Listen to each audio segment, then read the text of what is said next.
On March 28, 1974, Genovese member Thomas Delio was discovered at 11:30 a.m. in the trunk of his girlfriend's car, a 1972 Ford, parked on Van Horn Street in Maspeth, Queens. He'd been missing since February 21st of that same year, and his disappearance was reported to the police on March 4th by his girlfriend and his brother. Apparently, Delio was heavily involved in illegal cigarettes and had recently lost several shipments of the untaxed cigarettes to both hijackers and law enforcement seizures. As for hijacking, he's been suspected of a number of them involving both illegal and legal cigarettes. Around the mid-1960s and the early 70s, New York City and state lost an estimated $380 million in taxes due to cigarette bootlegging. Cigarettes were relatively easy to handle, and smuggling them across open borders was just as effortless, making it a multi-million-dollar business. By 1975, New York State was considered one of the biggest wholesalers due to organized crime. The crime families would employ peddlers and distributors and smuggle an estimated 480 million packs into the state each year. The estimated cost for organized crime bootlegging exceeded $62 million. As a result, over 2,500 drivers, packers, and salesmen in New York State had lost their jobs. Thomas Delio was the nephew of Pasquale Macciorole, a fellow Genovese member. Some reports had him in a captain's position. Back in the 70s, Conrad Greaves owned a successful nightclub called Conrad's Cloud Room, which was located in the El Capitan Motel at 8702 23rd Avenue, East Elmhurst, Queens, which is about a 4-minute ride to LaGuardia Airport. According to reports, Greaves was approached by Patty Mack and others to pay protection money. Initially, he refused to be extorted, but changed his mind in July 1970 after his maitre d' and some of his customers were beaten. Supposedly, a crew of 4 guys assaulted them in the parking lot, after which Greaves agreed to pay $400 a week.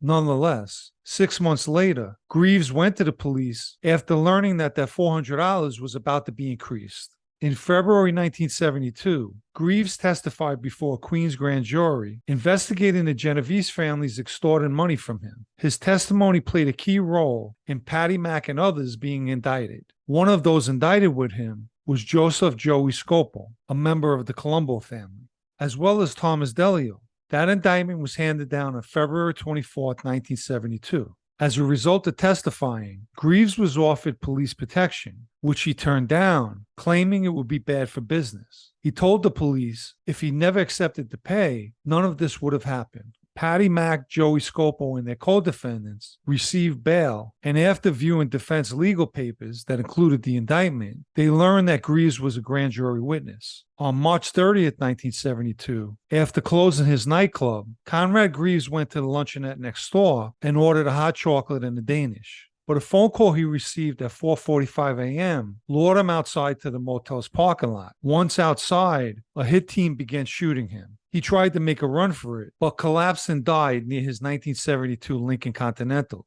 Parked behind the Lincoln was a panel truck that police found, and in it was a .38 caliber revolver, rope, and a container of gasoline. It's possible they were looking to kidnap and torture Greaves, but shot him instead as he tried to run away. In April of 1972, the following month, Thomas Delio and 3 others were arrested for Greaves' murder. One of those arrested was the Cloud Room bartender, Robert Grimaldi, who was charged with luring Greaves to the motel parking lot and setting the Lincoln's alarm off to alert the shooters. He was ultimately convicted at trial, but an appellate court dismissed the case and he was released from prison. Delio never made it to trial. The charges against him were also dropped due to his ironclad alibi. The police were looking for Patty Mack, who went into hiding before they could arrest him. He was indicted the following year on June 22, 1973, on a racketeering case involving stolen fish. Patty Mack and over 20 people were charged with stealing the frozen fish, which was mostly shrimp stolen from the New York waterfront, a racket that went on for 8 years. He was ultimately severed from that trial. On March 23, 1978, Patty Mack's hog-tied, stabbed, and shot body was found in the trunk of a car in Canarsie, Brooklyn. Reports had that car being a Cadillac he just purchased, although I believe it was a Lincoln Continental that he owned. At the time, He'd been missing for 3 weeks. Then his family received an anonymous phone call telling them where they should look. His son John would be killed a few weeks later after making a mistake of saying that he wanted to avenge his father's death. According to Pete Savino, who testified against Chin Gigante, Genovese Captain Sally Dogs Lombardi was responsible for killing Patty Mack. And supposedly, his murder was ordered by fellow Genovese Captain Jimmy Napoli.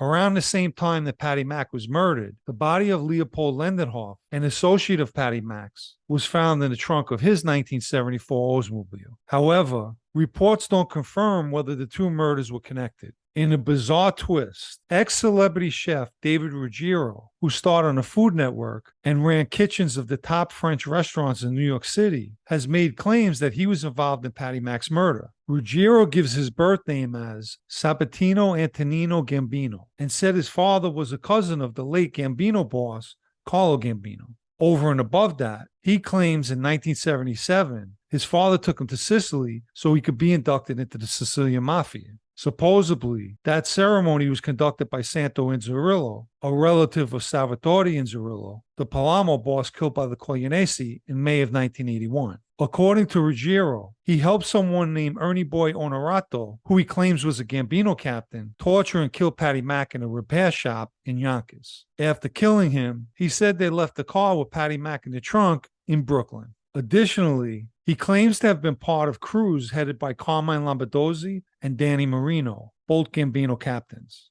Let me just say, anything in life is possible. However, I have a few issues with his claims. The first being, if you're a relative of the boss of a family, in this scenario, Carlo Gambino, why are you going to Sicily to be inducted into the Sicilian Mafia? Secondly, let's say that's true. He becomes a member of Sicilian Cosa Nostra and comes back to the United States. What use to the Sicilians are you when you're no longer in Sicily? Taking his theory further, now you're a friend, an inducted member of the Sicilian Mafia here in the United States. In order to do business with the Gambinos or any other family, you have to get permission from your family in Sicily so you could be inducted here. And here's the most important part. Guess how old Ruggiero was when all this supposedly took place? He was born in 1962, which made him 15 years old when his father allegedly took him to Sicily to be inducted. And lastly, and most importantly, there is no statute of limitations for a murder. If he truly participated in Patty Mack's murder, and now he publicly gave several interviews admitting to it, there would be a knock on his door, and it wouldn't be Jehovah's Witnesses.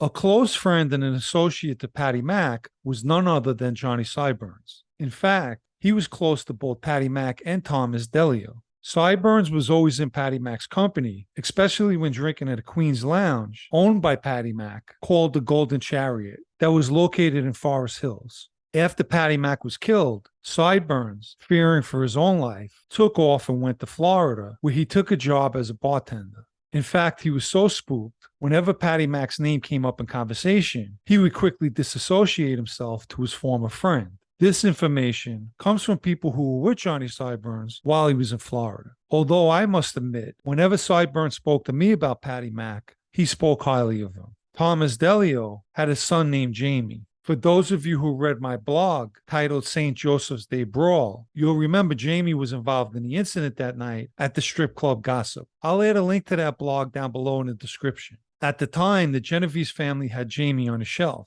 One day, Sideburns brought Jamie up and told me that he was annoyed with him. Apparently, he borrowed $5,000 from Jamie, who owned a drywall company and is a partner at Gossip. He told me that Jamie kept calling him, nagging him for the money, and he mentioned that he was good friends with his father. As for the $5,000, he said, fuck him, he's on a shelf anyway. And I'll lay odds, Sideburns still hasn't paid that money back yet.